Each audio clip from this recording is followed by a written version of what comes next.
અત્યારે તમારી એજ એવી છે કે જે તમે વિચારો પણ થોડાક મોટા થાવ પછી આપણી પાસે માનો કે કોઈ ટેન્શન આવે લાઈફમાં ત્યારે તમે છે ને અમુક વસ્તુ વિચારતા બંધ થઈ જાય. વિચારવાની કેપેસિટી મોટા જેમ જેમ થાવ ને જેમ જેમ આપણને ટેન્શન આપતા જેમ આપણે વિચારવાની કેપેસિટી ઓછી થતી જે અત્યારે વધારે હોય. એટલે હકીકતમાં જે કંઈ કરવું છે એ અત્યારે કરવાનું. તમારે વિચારવું છે તો સારું વિચારવું હોય તો જ અત્યારે તમારી પાસે બે ઓપ્શન છે, સારું વિચારો અથવા ખરાબ વિચારો, એ તમારે જોવાનું. તથાગત ગૌતમ બુદ્ધે એવું કીધું કે તું તારો પોતાનો દીવો બન, તું તારો પોતાનો એટલે તારે નક્કી કરવાનું કે તારે કેવી રીતે આપણે આ જીવીએ છીએ ને જિંદગી, એ જિંદગી વિશે તમને ખબર છે લાઈફ એટલે શું? લાઈફ એટલે આપણું જે જીવન કહીએ ને, જીવન તો બધાને મળે. જીવનમાં આપણી પાસે જે જીવ જોઈએ છે ને એમાં ચાર છે. ચાર પ્રકારો કયા કયા? સૌથી પહેલા બેક્ટેરિયા હોય. આપણે જે જીવન જેમનામાં જોઈએ છે ને એ બેક્ટેરિયા, એના આપણે જોઈએ છીએ. દાખલા કે અમીબા. અમીબા એવું કહેવાય છે કે લાઈફ સૌથી પહેલા આવી પૃથ્વી પર, ધેટ ઇઝ અમીબા.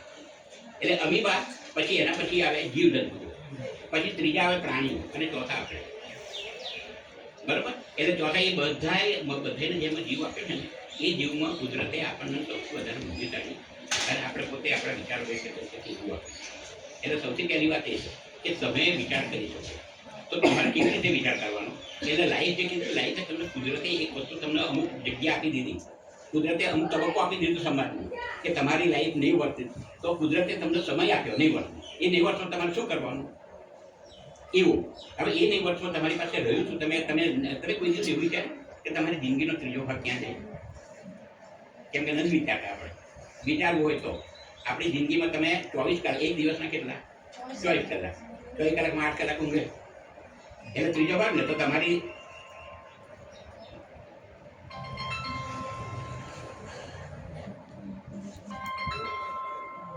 એટલે 24 કલાકમાંથી એટલે માનો કે સપોઝ તમારી 90 વર્ષની લાઈફ હોય તો કેટલું ઊંઘ્યા કહેવાય તમે? 30 વર્ષ. એટલે તમે એક દિવસનું તમારું એવી રીતે તમે પ્લાનિંગ કરો. પહેલી વસ્તુ છે એક ચારિત્રશીલતા, બીજું તમે સમયનો સદુપયોગ કરતા શીખો. સમયનો સદુપયોગ એ બહુ અગત્યની વસ્તુ છે. પ્લાનિંગ અને ભલે અત્યારે તો તમારી રમવાની ઉંમર છે તમે રમો બધું, પણ છતાંય તમે આટલી બધી સંખ્યામાં અહીંયા આ જે વિઝન ઉપર ચાલો છો ને એ જોઈને અમને તો ખૂબ ખૂબ આનંદ આવે. એટલે બેટા અમે લોકો તમને આ જ વિઝન આપીએ છીએ કે આ વિઝન છે ને તમને તમારા જે કરણ છે આપણું સમાજ વ્યવસ્થાનું ખરાબ કરણ જેમાંથી બાબા સાહેબ પોતે નીકળ્યા એમાંથી તમે બહાર આવી જાઓ. એજ્યુકેશન વગર કંઈ નથી. જોકે ઘણી બધી લાંબી વાત કરી પણ હું પરિસ્થિતિ સમજુ છું. તમે તમારા બચપણથી જે હા એ જ ઉપર એટલે નહીં આપણે બાબા સાહેબની જ આપણે વાત કરીએ. મારી તો વાત નથી કરી પણ બાબા સાહેબની આપણે વાત કરીએ. મારા પોતાના સસરા છે ને એ બાબા સાહેબ જોડે રહ્યા હતા. એટલે તમે વિચાર કરો કે એક માણસ બાબા સાહેબ જોડે રહ્યા અને એમની જોડે હું રહ્યો એટલે ટચ કહેવાય ને. તો ટચમાં હમણાં છે ને મારું એક પુસ્તક આવે છે, કદાચ 2 મહિનામાં પ્રિન્ટ થઈ જશે, ડૉક્ટર બાબા સાહેબ. અને એમાં મેં આ બધું લખ્યું છે કે બાબા સાહેબની ખાસિયતો શું હતી, એ શું કરતા હતા, એ બધું છે. અને એ કદાચ વાંચવા છોકરાઓને મળશે.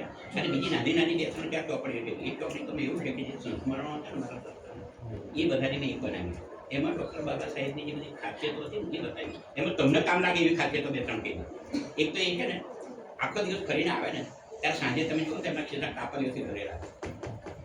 આ જીવનમાં બહુ અગત્યની વસ્તુ. એ શું કરે, ગમે ત્યાં જાય અને એમને યાદ આવે પછી વસ્તુ વાંચે, નવી લાગે ને એટલે એક કાગળની કાપલી બધી ચિંતા મૂકી ભૂલી ના જાય. એટલે એક એમની ખાસિયત એ હતી કે એમની કાપલીઓ ભરે ને પછી સાંજે આવીને કાપલીઓને એ લોકો ડાયરી કરે અને એ એના ઉપરથી લખે. બીજું કે સૌથી વધારે લખતા હતા, સૌથી વધારે વાંચતા હતા. એમની પાસે ચોપડીઓ કેટલી? 50,000 ચોપડીઓ. એમને પોતાનું એમનું મકાન બનાવ્યું 18 રૂમનું. એમાં ઉપરના 2 માળ, લગભગ 15 માળ કરતા ચોપડીઓથી ભરેલા હતા. ચોપડીઓ માટે જ એમણે મકાન. છતાં એ માણસ શું કરતા હતા, તમારે જરૂરી તમને યાદ આવે એટલે કહું કે એક વખતે દિલ્હીમાં એ કંઈક શોધતા હતા એમના રૂમમાં અને એમણે એક વોલ્યુમ કાઢ્યું અને એક કાપલી હાથમાં હતી. ગુંદરિયું શોધતા હતા. ગુંદરિયું લઈ અને એમણે જાતે પોતે ચીપકાવી દીધું. એ વખતે લગભગ 40 વર્ષના છે ને મારા સસરા પણ ત્યાં ગયા હતા. એમણે કીધું લાવો સાહેબ હું લગાવી દઉં. એટલે ખાલી જોઈને હસ્યા, આપ્યું નહીં. હસીને એમણે લગાવીને વોલ્યુમ હતું ત્યાં મૂકી દીધું. એટલે મોટા માણસ થવું હોય તમારે કરવું હોય તો આ એક વસ્તુ લાગ્યું. અને ત્રીજી વસ્તુ એમણે એ પણ કીધી કે પોતપોતાનું કામ તો પોતે જ કરવાનું. પોતાનું પોતા જ કામ કરવાનું. એ એમ કહેતા હતા બસ કે વાંચ્યા વગર તો બીજું કશું છે નહીં. એટલે તમે લોકો વાંચશો. અત્યારે બીજી પણ એક વાત કહી દઉં. તમે લોકો કેટલા ત્રીજા ધોરણથી માંડીને 8મા 10મા સુધી ભણે? હા, 1 થી 10 પણ ભણે છે તો આપણી પ્રાઇમરી સ્કૂલોમાં એટલે પ્રાઇમરી લગભગ મોટા ભાગે સરકારી પ્રાઇમરી આટલા સરકારી વાસણા પણ સરકારી સ્કૂલોમાં પણ પરિસ્થિતિ છે કે લોકો એટલે આ લોકો કન્ફ્યુઝન એટલે એ અમુક વસ્તુઓ તમને ઇતિહાસના રૂપમાં અને ભૂગોળના રૂપમાં અમુક વસ્તુઓ તમને શીખવાડવામાં આવશે તો એ શીખો ને એની સાથે સાથે અહીંયા પણ સાહેબ જે શીખવાડે ને એ આપણે ધ્યાન રાખવાનું. એ તેની વસ્તુ તમારે વિચાર કરી લેવાનો કે સાહેબે કીધું એ સત્ય છે કે નહીં સત્ય એ રીતે જોઈએ અને તમારે થોડોક આગળ પછી બાપા સાહેબ એવા હતા કે એ કામ કરે ને એકદમ મૂળમાં આવી જાય ને તો એ હંમેશા એમનો જમણો પાક છે ને આમ કંઈ કામ કરતા એક સતત વિચારતા જ હોય. એ સતત વિચારતા હોય અને વિચારતા એમને કંઈક મનમાં એમને જે એ કરવાનું હોય કે એનો જવાબ શોધતા હોય. એને જો જવાબ મળી જાય ને તો એમનો જમણો પગ આમ બેઠા જોરથી હતા. આ એમની ખાસિયત. એટલે એમની તો અમુક એવી ખાસિયત હતી. એ એમણે એક વિડીયો તમે જોયો તો વિડીયોમાં એમણે લખ્યું છે કે એમણે પોતે એટલી બધી તમને ખબર ને સંવિધાન સાહેબે લખ્યું છે ડૉક્ટર ભીમરાવ આંબેડકર. તમે લોકો સંવિધાન જોયું ખરું? જોયું? એનું પ્રિયમ્બલ તો સાહેબે બતાવી દીધું. બીજું તો અમે છપાઈને અમને છોકરાઓને અમારે હમણાં નાટકમાં એ જ આવે છે. એટલે સાહેબ જે વસ્તુ પકડતા હતા ને એ છોડતા નહોતા. પકડતા હતા જે વસ્તુ એ છોડતા નહોતા. સંવિધાન લખતી વખતે એમણે 2 વર્ષ 11 મહિના અને 18 દિવસ લીધા. એમાં પરિસ્થિતિ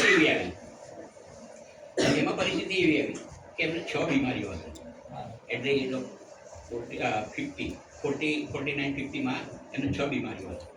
આપણે તો બીમારી હોય ને તો માથું દુખે એમ કરીને હોઈ રહીએ. એમણે બીમારીમાં પણ એમણે પોતે એટલી 2 વર્ષ સુધી મહેનત કરીને સંવિધાન લખ્યું. પણ એ સંવિધાન શું લખ્યું ખબર? અત્યારે તમે અહીંયા જે બેઠા છો એ સંવિધાન તમે લખ્યું એવું આપણી માટે લખીને ગયા છે તો આપણે એનો ઉપયોગ કરવાનો. એટલે બાળકો આપણે બધા સંવિધાન વાંચવાની ખાસ ખાસિયત. સંવિધાન વાંચવાનું અત્યારે ભલે તમને સમજણ ના પડે પણ થોડું રોજ એકાદ વાર તો જોવાનું હાથમાં લઈને સંવિધાન. પછી બીજું તમને આ સાવિત્રી ફૂલેની વાત કરી તો સાવિત્રી ફૂલેની થોડીક આપણે એવું કરીએ. સરસ મોકલજો. અને સાહેબ પાસે ઘણું બધું નોલેજ છે. હું વચ્ચે વાત કરું ખૂબ જાણવા જેવું. અને બાબા સાહેબ વિશે આપણે બહુ ડીપમાં આટલું જાણ્યું નથી કે માનો કે અતિશય ખુશમાં હોય તો ગલાવે એવું જિંદગીમાં આપણે કલ્પ્યું ન હોય. પણ આપણે ફરી વખત બોલાવીશું અને એમના જીવનના પ્રસંગો મા સાવિત્રીબાઈ ફૂલે છે, જ્યોતિબા ફૂલે છે, કેમ કે આપણે આપણા મહામાનવોએ જ આપણને અહીંયા પહોંચાડ્યા છે. એમણે વાત કરી છે તો આ મહામાનવોનો આપણી ઉપર કેવો ઉપકાર હતો. એમના કેવા આપણી ઉપર ઋણ હતા. અને આમની આ ઉંમરે 76 વર્ષની ઉંમરે આપણી પાસે સમય છે.